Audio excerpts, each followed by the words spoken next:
the roll hoop and the halo very much doing its job before the car digs in, and you do not ever want to see accidents like that. Hi, and welcome to F1 Iconic.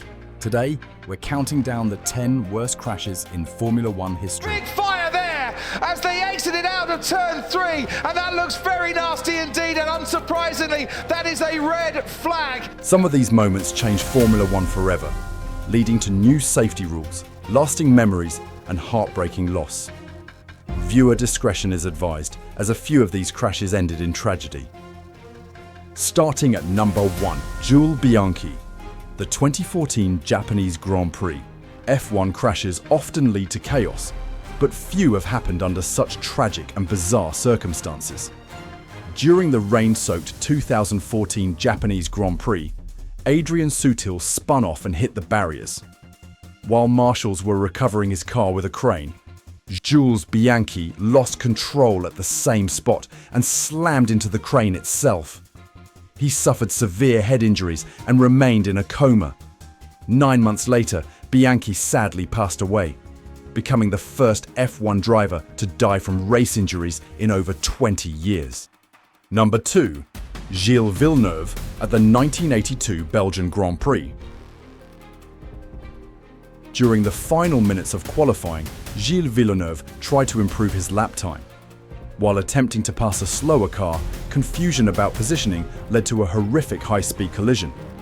Villeneuve's car launched into the air, flipping multiple times. He was thrown from the car and suffered fatal injuries. He was taken to hospital but passed away later that evening. Number 3, Lorenzo Bandini, the 1967 Monaco Grand Prix. Lorenzo Bandini was chasing second place when he lost control and crashed near the harbour chicane. Now Bandini. Bandini's crashed! Good Lord, look at that. The car, it looks like it's upside down, Phil. His car flipped and burst into flames as the fuel tank ruptured. Despite marshals' efforts, it took time to rescue him from the blaze. Bandini suffered third-degree burns and passed away 3 days later. He was just 31. Number 4, Alberto Ascari, 1955, Monaco Grand Prix. Alberto Ascari was closing in on the lead when his car veered off at the chicane and crashed straight into the Monaco harbour. Ascari has overshot the chicane. The car has somersaulted straight into the harbour. Spectators were stunned as the car plunged into the water. A motor launch has picked Ascari up, and he is brought over to the harbour side where an ambulance is waiting.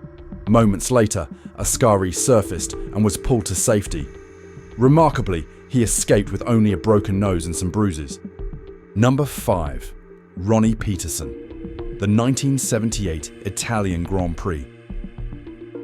After crashing his car in practice, Ronnie Peterson had to race in an older model with mechanical issues.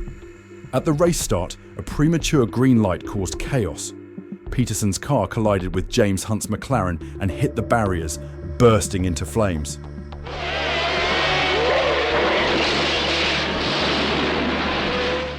He was pulled from the burning wreckage and rushed to the hospital. Despite the efforts to save him, his condition worsened overnight, and he sadly passed away the next morning due to complications from his injuries. Number 6, Romain Grosjean, the 2020 Bahrain Grand Prix.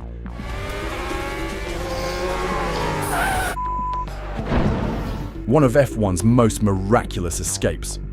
On the first lap, Romain Grosjean clipped Daniil Kvyat's car and crashed into a barrier at over 200 kilometers per hour. That's extraordinary. Yeah. It's just the car. It's gone through the barrier, you see. The car's gone through the barrier. His car split in two and exploded into flames. Despite the inferno, Grosjean climbed out within 28 seconds.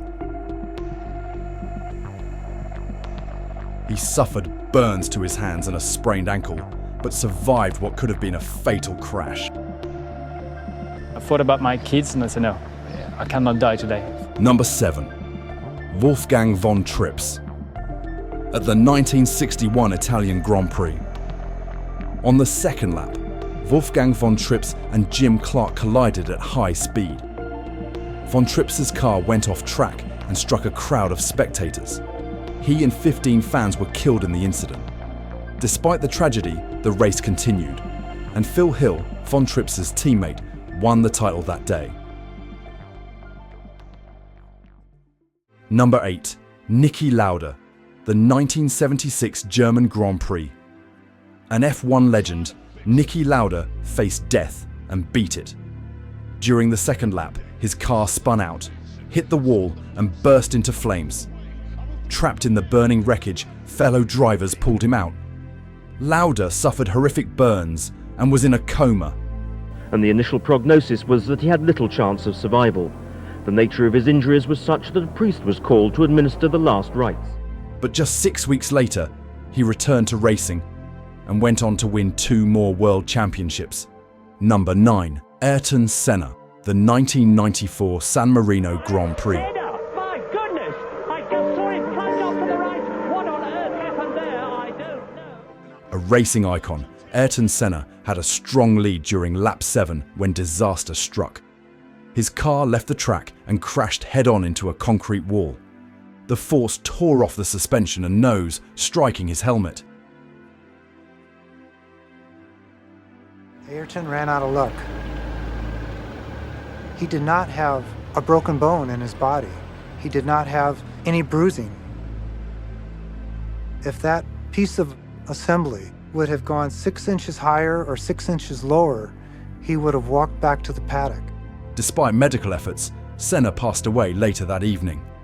It remains one of the darkest days in Formula One history. He was special. I mean, he was not one step, he was 2 steps better than everyone else. Number 10. Roland Ratzenberger, 1994 San Marino Grand Prix. At the conclusion of this afternoon's final qualifying session for tomorrow's San Marino Grand Prix, I sadly have to report that the news is bad. Just 1 day before Senna's crash, tragedy had already struck. During qualifying, Roland Ratzenberger's front wing broke off at high speed, sending him straight into a wall. He suffered a fatal skull fracture. It was the first time that we have to face a dead Formula One driver for our generation. The whole atmosphere was very heavy that afternoon, you know, and everybody was thinking about what are we doing here, or what's the point, you know. It was later revealed that Ratzenberger had suspected an issue but chose to stay out for another lap. The back-to-back tragedies at Imola shocked the world and led to sweeping safety reforms in the sport. I know some of these were sad incidents, but thanks for watching F1 Iconic. If you found this video informative, don't forget to like, comment, and subscribe for more deep dives into the sport's most unforgettable moments.